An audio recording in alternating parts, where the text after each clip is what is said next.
Estamos aqui mais uma vez. Amém. Para continuar o nosso curso de teologia e estamos aqui para transmitir mais educação bíblica para vocês. Glória a Deus. Então, dando continuidade aí às epístolas paulinas e às epístolas pastorais, estudando hoje a segunda epístola do apóstolo Paulo a Timóteo. Semana passada, ou melhor, semana retrasada, 15 dias atrás, nós estudamos a primeira carta, a primeira epístola do apóstolo Paulo a Timóteo, e hoje nós estaremos estudando a segunda epístola do apóstolo Paulo a Timóteo. Sempre naquela dinâmica das três perguntas que fazemos ao texto. Mas aí, iniciando, fazendo as considerações introdutórias, quando o apóstolo Paulo escreve a sua segunda carta a Timóteo, ele já tinha feito a sua quarta viagem. Inclusive nós vimos há 15 dias atrás, na aula anterior, que quando ele escreve a primeira carta e quando ele escreve a sua carta a Tito, a primeira carta a Timóteo e a sua carta a Tito, o apóstolo Paulo ele tinha sido liberto da sua primeira prisão em Roma, a prisão da casa alugada. Ele tinha feito a sua quarta viagem missionária até a Espanha, tinha retornado da Espanha, ok? E nisso que ele retorna da Espanha, o que aconteceu nesse interim? Houve um incêndio de Roma. Os historiadores romanos, na verdade, eles eram senadores. E os senadores, raramente tinham um bom relacionamento com os imperadores. Basicamente porque, geralmente, ou muitas vezes, os próprios senadores depois tornavam-se imperadores. Quando os imperadores não eram generais, futuramente eles também tornavam-se, havendo necessidade, imperadores. E também havia uma conspiração. Não sei se os irmãos já perceberam, já viram aquele filme Gladiador, aquele filme antigo, Gladiador, perceberam que ali parece que há um complô entre o Cômodos e o Senado? Então, os historiadores hoje veem ou leem os relatos dos senadores com certas restrições por conta disso. Mas a despeito dessas coisas, os historiadores romanos, eles escreveram que quem pôs fogo em Roma foi Nero. Mas, em todo caso, das 14 vilas romanas que existiam, 10 foram completamente tomadas pelo fogo.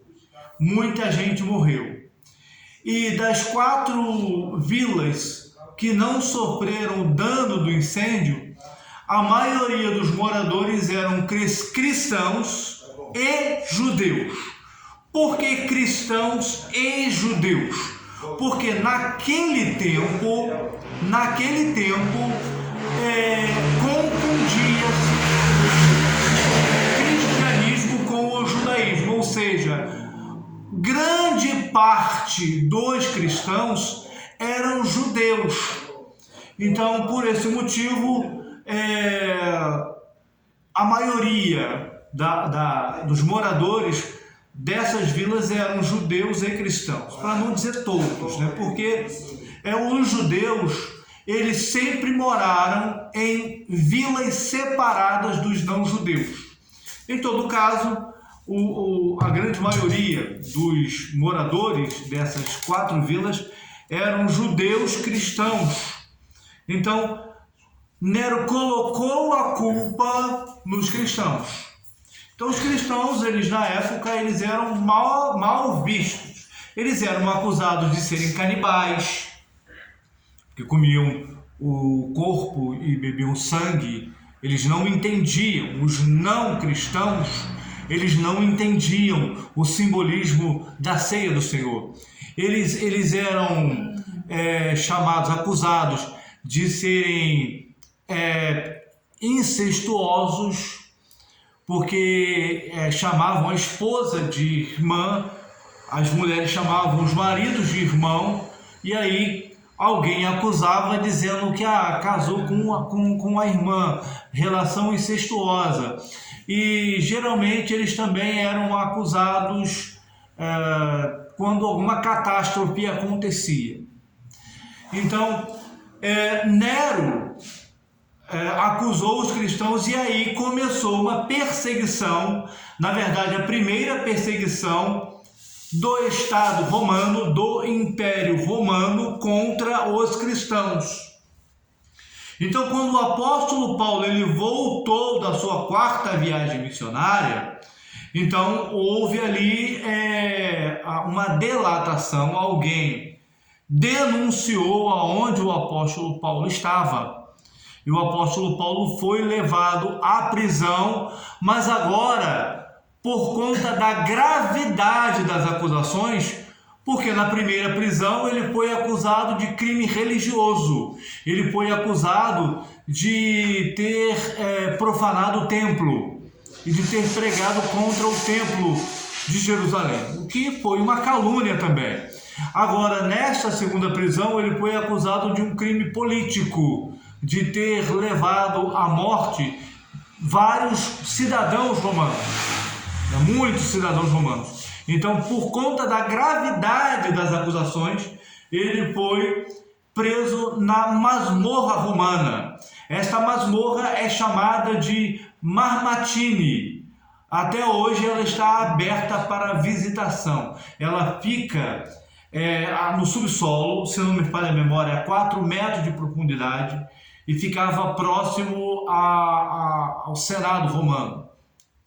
Ficava próximo ao local, ao prédio onde os senadores, os magistrados romanos também se reuniram. Tá? Então, quando o apóstolo Paulo escreve 2 Timóteo, ele estava preso na sua prisão, não mais alugada, mas na prisão, na masmorra, na prisão Marmatine. Era uma prisão úmida, fria. Geralmente, quando as pessoas iam para esta prisão, elas saíam dali leprosas ou morriam por conta do frio, né? E leprosas por conta da higienização. Então, assim, as pessoas saíam leprosas ou já saíam dali mortas. O apóstolo Paulo também ficou 2 anos nessa segunda prisão, ok? Então, nesta segunda prisão que ele escreve a sua segunda carta a Timóteo. Então, feitas as considerações introdutórias, vamos lá. Primeira pergunta: quem escreveu? Lembrando que, irmão, presbítero Reinaldo, pois todo mundo sabe que foi Paulo, né? Não, mas aí uma coisa é a gente falar porque a gente ouviu, outra coisa é a gente falar porque a gente leu. E é isso que eu quero atentar para os irmãos agora. Para as perguntas feitas ao texto, quero que os irmãos atentem para o que está escrito. Eu quero que os irmãos se eduquem nisso. Eu não vou ir pelo que o professor falou. Seja ele quem for, até eu. Eu quero ir pelo que está escrito. Ok? Vamos lá. Então, a primeira pergunta: quem escreveu a segunda carta a Timóteo? Capítulo 1, versículo 1. Pastor Valdinei, lê para nós, por favor. Paulo, apóstolo de Cristo Jesus, pela vontade de Deus, segundo a promessa da vida que está em Cristo Jesus. Paulo. Então, quem escreveu foi? Paulo. Apóstolo Paulo. Pastor Valdinei, abrindo um parêntese aqui, tem como o senhor arrumar copo para a gente? Tem um copo aí. Aí, ó. Na frente do... O copo aqui, ó, na frente aí. A câmera não deixou. Mas... Então vamos lá. Quem escreveu, está claro Paulo. que quem escreveu esta carta foi o apóstolo Paulo. Lembrando que Timóteo, ele era o pastor de Éfeso nesta ocasião, ok? Então está claro no texto que quem escreveu foi Paulo. Segunda pergunta, para quem ele escreveu? Capítulo 1, versículo 2. Capítulo 1, versículo 2. Com incentivo e fidelidade, dou graças a Deus a que sirvo com consciência limpa, como você viu os meus antepassados ao lembrar-me constantemente de você, noite e dia em minhas orações. Lembro das suas lágrimas e desejo muito vê-lo, para que a minha alegria seja completa. Recordo-me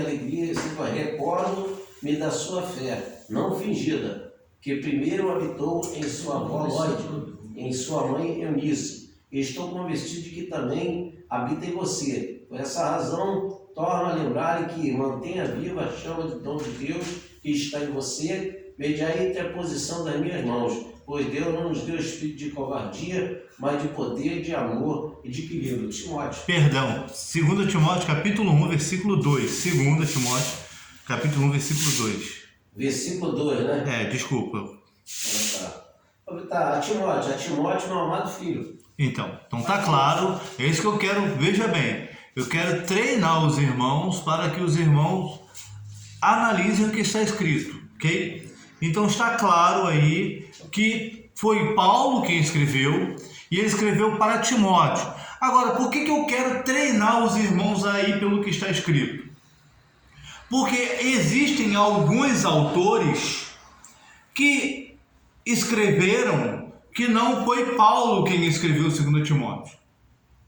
Quem escreveu 2 Timóteo, na verdade, foi uma escola teológica, doutrinária, fundada pelo apóstolo Paulo, mas que essa escola, esse grupo de alunos do apóstolo Paulo, escreveram esta carta por volta do final do segundo ou início do terceiro século.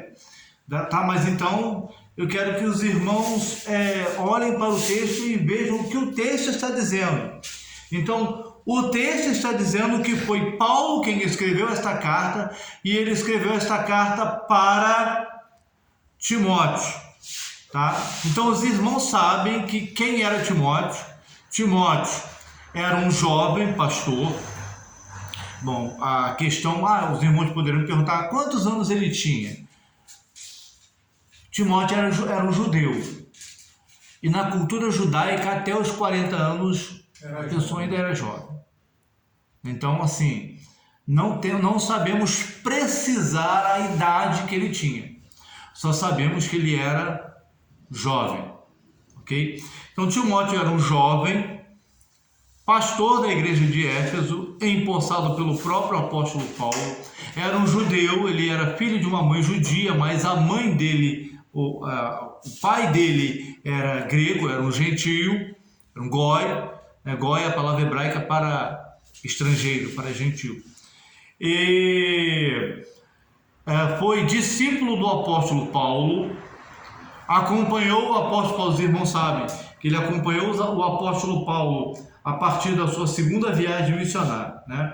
Então aí sobre quem é Timóteo, os irmãos estão bem inteirados, correto? Os irmãos têm alguma pergunta a fazer quanto à identidade de Timóteo? Alguma coisa a perguntar? Não? Tranquilo, pastor Valdinei?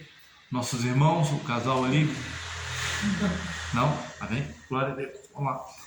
Se tiver pergunta, pode fazer, tá? Fica à vontade. Agora, uma terceira pergunta: de onde ele escreveu?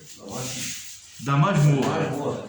Mas vamos ver se o texto diz, porque aí a gente tem aqui essa dinâmica. Se o texto disse de onde ele escreveu, amém, tá claro. Mas se o texto não diz, aí nós recorreremos à tradição cristã. Nós recorreremos à história da igreja, ou seja, o que os alunos de Paulo escreveram sobre o local geográfico de onde ele escreveu a epístola, tá? Porque o apóstolo Paulo deixou alunos, e esses alunos, alguns desses alunos, também escreveram. Por exemplo, o Clemente de Roma foi aluno de Paulo. Então, o Clemente de Roma escreveu. E aí, quando a gente não encontra a resposta bem clara no texto, aí a gente vai para a história. Mas vamos lá, então. De onde ele escreveu? Nossa irmã, por favor, capítulo 1, versículo 17. Já tem. 1,17. Antes, vindo ele a Roma, com muito cuidado, me procurou e me achou. Vindo ele a? Roma. Então, ele estava em Roma. Então, ficou claro que ele estava em Roma. Mas aí não está claro se ele estava preso ou se ele estava solto. Isso. Aí só diz que ele estava em Roma. Então, o texto já respondeu que ele estava em Roma. Agora, vamos ver se o texto responde de forma clara se ele estava na prisão ou estava em liberdade. Capítulo 2, versículo 9, irmão Adelmo, lê para nós, por favor. 2 Timóteo 2,9. Pelo que sofro trabalhos e até pressões, como um malfeitor, mas a palavra de Deus não está presa. Realmente ele estava preso. Exato. Então, dessas palavras e de outras palavras que se encontram nesta epístola, ele estava preso. Agora, como que nós sabemos que ele estava preso na masmorra, na prisão Marmatini e não na prisão da casa alugada? Porque aqui a tradição cristã, a história da igreja, nos diz que pouco tempo depois da escrita desta carta, ele foi executado. E aí sabe-se que quem era acusado de um crime contra o Estado romano, contra a população romana, ficava preso na prisão Marmatini. Então daí a gente sabe, né, e outros textos também vão nos dar essas evidências de que ele estava na prisão da masmorra, prisão Marmatini. Quarta pergunta: quando ele escreveu? Então, aqui o texto não responde essa pergunta. O texto só nos diz que ele estava preso. E aí a gente vai pela tradição e pela lógica da situação. Ora, se o apóstolo Paulo escreveu esta epístola durante a sua segunda prisão romana, a prisão da qual ele foi executado, porque quando ele saiu desta prisão, ele saiu para a execução. E segundo grande parte dos historiadores, o apóstolo Paulo foi executado antes da queda de Jerusalém. Quando foi a queda de Jerusalém? Foi no ano 70, a queda de Jerusalém. E do templo de Jerusalém, no calendário judaico, no dia 9 de Av, é incrível até esse ponto, porque a destruição do templo de Salomão foi no dia 9 de Av. A destruição do templo que existia na época de Jesus foi reconstruído foi no dia 9 de Av. Né? Olha como as datas coincidem, porque houve um porquê daquilo acontecer. Né? Mas, não entrando em detalhes sobre isso, então sabe-se que ele escreveu antes do ano 70. Porque se ele tivesse escrito, depois do ano 70,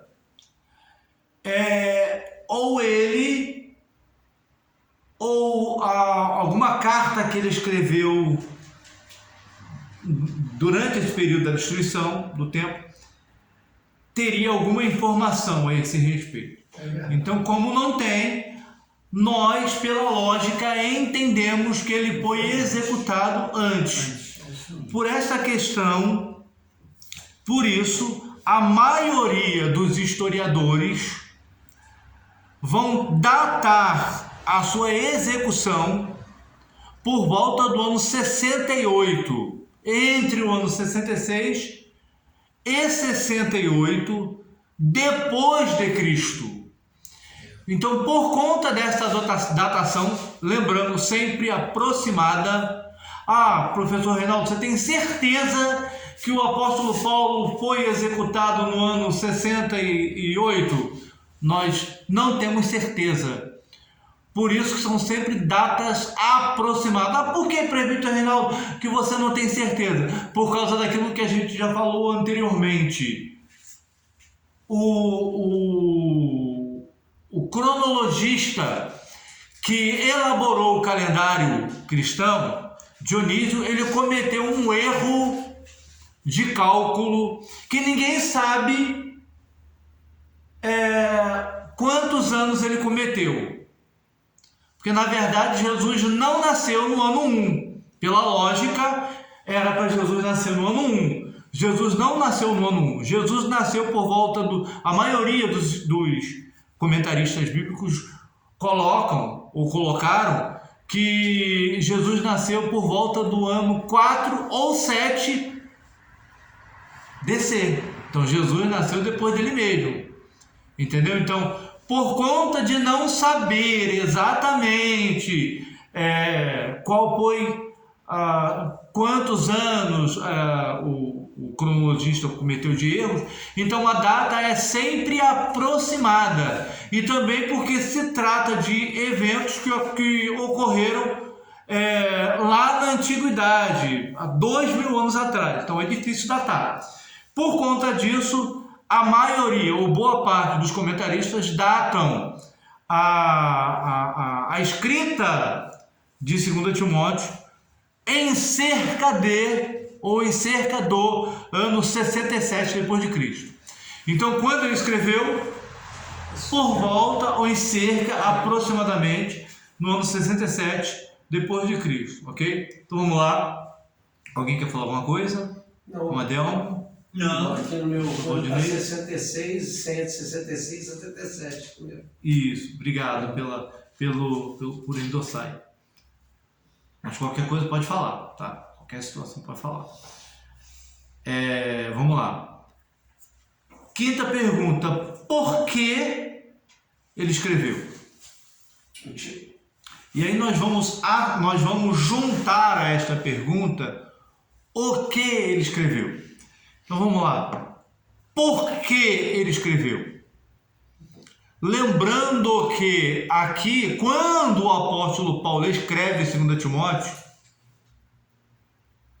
ele tinha certeza que ele seria executado. Ele estava se sentindo solitário, não é isso, né?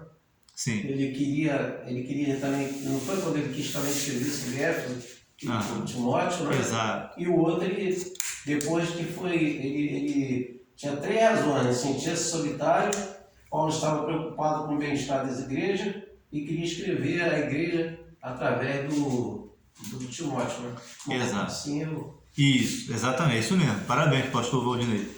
Mas exatamente é isso. É exatamente isso. Mas vamos lá, vamos recorrer vamos aprofundar um pouco. Como é que Deus usava, né, Paulo? Né? Até nesse ponto eu estava estudando, eu fiquei prestando atenção nisso aí. Ele já sabia que o tempo dele já tinha acabado ali, entendeu? Deus usava ele tanto, né? Que assim, a intimidade era tanta que quando ele entrou naquele lugar, naquela masmorra, Deus devia ter falado, aqui se encerra o seu, né? Praticamente encerraria ali, né? Praticamente, né? Vamos lá, alguns comentaristas, nós não temos certeza quanto a isso. Alguns comentaristas falam que Paulo passou por um julgamento, esse julgamento é mencionado nesta epístola. Uhum. Antes dele passar por esse julgamento, ele tinha uma esperança de que ele poderia ser absolvido. Ele fala cá na frente, né? Diz que não foi ninguém a favor dele. Exatamente. Não foi ninguém a favor dele. Exatamente. Ele esperava, não foi ninguém a favor dele, entendeu? Então ele antes do julgamento, ele esperava que havia uma chance dele ser liberto. Porém, como ninguém veio em defesa dele para testemunhar, olha, ele não estava em Roma, ele estava em viagem e tal. Por isso que ele fala, me abandonaram. Os amigos, né? Os cristãos verdadeiros.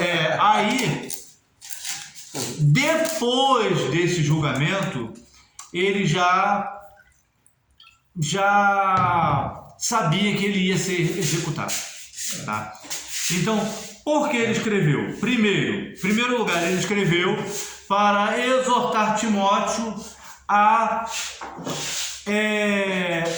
manter-se fiel e não envergonhar-se. Aí ele escreve dizendo, seja um obreiro que maneje bem a palavra da verdade, que não tem de que se envergonhar, ou seja... Procura apresentar-te a Deus. Exato, obrigado. Procura apresentar-te a Deus aprovado como obreiro, que não tem de que se envergonhar e maneja bem a palavra de Deus. Ou seja, nós, enquanto obreiros, precisamos aprender a não sentir vergonha do Evangelho, a não sentir vergonha da palavra de Deus e a aprendermos a manejarmos bem a palavra de Deus. E é por isso que nós estamos aqui. Pela graça de Deus e pelo poder do Espírito Santo, eu tenho certeza absoluta que quando vocês saírem daqui formados no curso básico em teologia, depois no curso médio em teologia e depois no curso avançado em teologia, tenho certeza absoluta que vocês vão sair daqui bem mais preparados do que estão. Quando vocês terminarem o curso básico, eu tenho certeza absoluta que quando vocês terminarem o curso básico, vocês vão estar bem mais preparados para exercer o ministério de vocês do que antes de vocês entrarem no curso, entendeu? Isso eu me garanto mais no Espírito Santo, porque eu não sou nada, eu sou um instrumento de Deus. Eu peço ao Espírito de Deus que nos use, que me use, né? Que use a todos nós, use a vocês também. Então, vamos lá. Então, por que ele escreveu? Para exortar Timóteo a manter-se fiel e não envergonhar-se. Segundo, ele escreveu para encarregar Timóteo de anunciar o Evangelho. Ele disse que Timóteo deveria anunciar o Evangelho. Ok? Em terceiro lugar, ele escreve para orientar e admoestar. Ele escreve a Timóteo para Timóteo orientar e admoestar com prudência os crentes. E aí ele escreve, vamos lá, vou pedir para os irmãos lerem, pastor Valdinei, capítulo 2, versículo 14.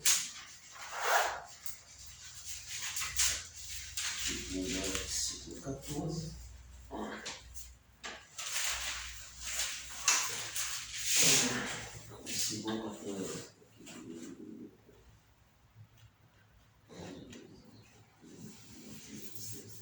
E Adão e... Aqui. Não. É 2 Timóteo, 2 Timóteo 2,14. Eu vim para 1 Timóteo, 2 Timóteo, capítulo 2, versículo 14. Versículo 14. 14. Continue a lembrar essas coisas a todos, advertindo-os solenemente diante de Deus, para que não se envolva em discussões acerca de palavras. Isto não traz proveito e serve apenas para perverter os ouvintes. Procure apresentar-se a Deus aprovado, como obreiro que não tem que se envergonhar e que maneja corretamente a palavra da verdade. Obrigado, pastor Valdinei. Ou seja, então ele está aí aconselhando o seu jovem discípulo neste caso, a admoestar com prudência os crentes. Porque o que é admoestar? O que é exortar? Muita gente pensa que exortar, admoestar é bater. Com isso eu não estou dizendo que de vez em quando a gente não mereça ganhar uns puxãozinhos de orelha. Eu confesso que às vezes nós precisamos receber um puxãozinho de orelha. Jesus deu uns puxãozinhos de orelha Jesus deu uns puxãozinhos de orelha nos discípulos, não deu? Deu. Né? Até quando eu estarei com vocês, homens de pequena fé? Vocês não querem ir também com eles? Só tu tens as palavras de vida eterna. Então, de vez em quando, Jesus, o Paulo também, né? O apóstolo Paulo, de vez em quando, dava uns puxõezinhos de orelha. Não que às vezes nós não mereçamos, às vezes nós merecemos mesmo. Mas eu digo isso que às vezes eu mesmo mereço também, tá? Eu mereço, às vezes, levar uns puxõezinhos de orelha da minha liderança. E eu recebo com humildade, procuro receber, né, com humildade o que minha liderança fala. Porque quando eu me tornar líder, eu também vou querer ser respeitado e obedecido. Então, melhor do que nunca eu dar meu exemplo. Apesar de que eu não tenho ambição de ser pastor, de ser dirigente de congregação, eu não tenho essa ambição. Eu gosto mesmo de estar aqui, fazendo o que eu estou fazendo agora. Amém. Glória a Deus. Então, ok? Então, assim, o que é corrigir? O que é exortar? Exortar é seguir a orientação do apóstolo Paulo, que, se não me engano, ele escreveu na primeira carta. Na primeira carta, se não me falha a memória, na verdade eu não estou certo de que é na primeira ou se é na segunda. Eu estou quase certo que é na primeira carta. Mas o apóstolo Paulo escreve a Timóteo dizendo o seguinte: olha, exorte os anciãos da igreja como se eles fossem seu pai. Quando você for corrigir alguém mais velho, corrija ele como se ele fosse o seu pai. Se for uma viúva de idade avançada, corrija ela como se ela fosse sua mãe. Agora, as viúvas jovens, aconselhe elas a se casarem, se elas não conseguirem se manterem puras, sendo viúvas e jovens. Mas admoeste-as como se elas fossem suas irmãs. Em outras palavras, aí continuando, parafraseando as palavras do apóstolo Paulo, e aos mais jovens admoeste-os como se eles fossem como sendo filhos. Então, assim, eu estou dizendo isso porque há alguns líderes, né, se valem dessas palavras para querer, né, humilhar, constranger, né? Não é isso. Agora, tem vários níveis de correção, mas a gente deixa isso para uma outra ocasião, os vários níveis de correção. Vamos lá, continuando. Em quarto lugar, o apóstolo Paulo escreve para aconselhar Timóteo a liderar a igreja com humildade. Quem que leu agora foi o pastor. Agora, por favor, nossa irmã, abre a Bíblia aí em 2 Timóteo, capítulo 2, versículos 24 e 25. 2, 24.